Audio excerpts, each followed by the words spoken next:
Saudara-saudara, kemarin saya upload video short dan meledak sampai 500.000 tontonan. Dalam short itu sebenarnya saya sedang bertanya, siapa pengkhotbah yang berbicara setelah Paus Fransiskus berbicara? Memang ada perbedaan poin antara keduanya. Paus sedang berbicara bahwa homoseks bukanlah dosa, dan pengkhotbah itu sedang berbicara tentang pemimpin gereja yang mengatakan bahwa semua agama bisa menyelamatkan. Dan karena itu banyak orang tertarik dengan pernyataan Paus bahwa menjadi homoseksual bukanlah dosa. Banyak yang berkomentar bahwa video itu dipotong. Nah, di video ini saya akan menunjukkan potongan yang sedikit lebih panjang untuk kita bisa melihat pernyataan yang lebih luas, dan saya akan memberikan sedikit tanggapan. Mari simak videonya.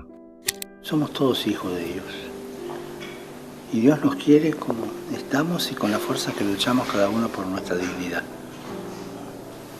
El ser homosexual no es un delito. No es un delito. Sí, pero es pecado. Bueno, primero, distingamos pecado por delito. Pero también es pecado la falta de caridad con el prójimo. ¿Y vos cómo andás? Cada hombre y cada mujer tiene que tener una ventana en su vida donde pueda volcar su esperanza y donde pueda ver la dignidad de Dios. Y ser homosexual no es un delito. Es una condición humana. Nah, itulah videonya teman-teman. Jadi begini teman-teman. Memang penyimpangan seksual adalah suatu kondisi manusia, dan banyak yang mengatakan bahwa kondisi itu berada di luar kendali orang itu.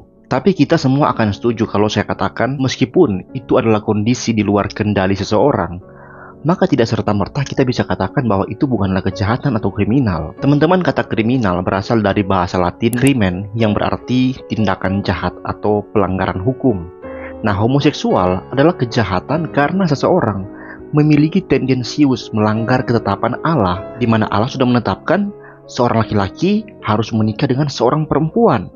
Nah, di mata Tuhan teman-teman, pelanggaran hukum meskipun itu masih ada di dalam benak atau hati seseorang, itu adalah kejahatan. Yesus menegaskan itu. Barang siapa membenci saudaranya, dia telah membunuh. Siapa berhasrat kepada seseorang di dalam hatinya, dia sudah berzina. Hukum dunia saja akan menangkap seseorang yang diketahui merencanakan pembunuhan atau pengancaman, meskipun dia belum melakukan itu. Dan pengancaman atau pembunuhan berencana itu bahkan bisa lebih berat hukumannya daripada pembunuhan biasa.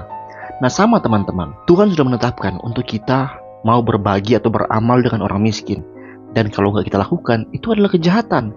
Itu adalah tindakan kriminal di hadapan Allah juga. Ketika kita tidak peduli dengan orang lain atau membiarkan ada orang miskin yang menderita dalam penderitaannya, padahal kita bisa membantu dia, itu kejahatan serius di mata Allah. Memang secara hukum dunia tidak akan menyebut orang yang tidak beramal adalah orang jahat, tapi hukum Tuhan jauh lebih tinggi daripada itu.